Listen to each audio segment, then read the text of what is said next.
2 weeks ago, my husband and I put a Little Free Pantry at the bottom of our driveway to hopefully help our neighbors, and we've been shocked that millions of people have watched us stock this pantry and try to help. One of the things that we get told the most, though, is that we're putting in junk food or people are mad about the food that we're putting out. We've done our best to try to put in things like canned fruits and veggies. I know, high fructose corn syrup, as well as, things of soup and stews and canned meats. But then we've also tried to put in some sweet treats, because one of the first notes that I got from a mom in my notebook that took requests was how much it meant that she was able to give her kid a Pop-Tart as a sweet treat. So I just put these options out, and then I let grown-ups decide for themselves or decide for their kids what they want. But I don't feel bad about putting this stuff in when I have other options. However, I've noticed that a lot of individuals that are commenting are maybe not from Vermont or outside of the United States, and so I wanted to show you how much it costs for me and my husband for 2 weeks of healthy groceries. And we try to follow a high protein, low carb diet. So let me just show you how expensive this is just for 2 people.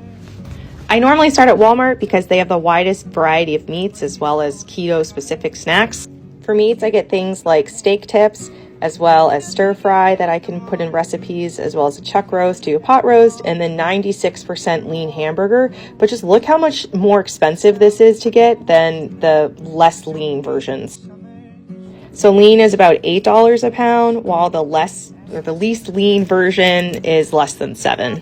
Then of course Dino Nuggets, but I refuse to buy the Tyson brand. This week they had very few chicken options, but we get chicken tenderloins. I also get chicken breasts. I love Minute Maid Zero Sugar, so I get a couple of different kinds of these. I also get the Two Good yogurts, which have the lowest amount of sugar, and I'll add in fruits. For snacks on the go, I get these low-carb nut bars. These, though, are like $6 a box. I love Magic Spoon cereal, but it's almost $9 a box, and these are small. They taste just like Fruit Loops and other cereals, but they hardly have any carbs. I need to get various broths to make various dishes. So just that comes to over $160. I then head to a different grocery store because I like their produce a lot more, which is where I'll get my fruits and vegetables. I like these pre-made chickpea Caesar salads for lunch. They hit. I then get various kinds of fruits and vegetables to eat throughout the week. My fruits and vegetables, though, will only last us through the next weekend. I don't know what these are, but I want to find a reason to use them. How cool are those? We'll have stuffed peppers normally once a week. I don't put in rice. I'll also have peanut butter on celery for snacks, and then I make air quote tacos, but instead of tortillas, I'll use romaine. I'll also have 1 or 2 apples a week that I'll cut up, as well as various kinds of berries. I do want to say that the moment where I feel like I had made it financially in life is when I could go buy deli meats from the deli. So I normally buy 3 different kinds of meats.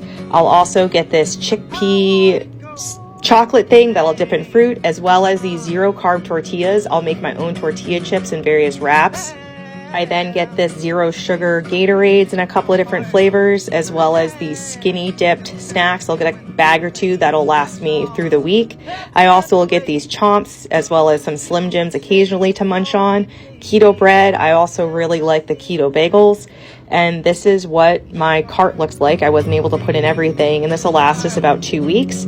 And this came to $250. The meats will last us about 2 weeks. The fresh produce I buy every week, so this is over $400 to quote unquote eat healthy.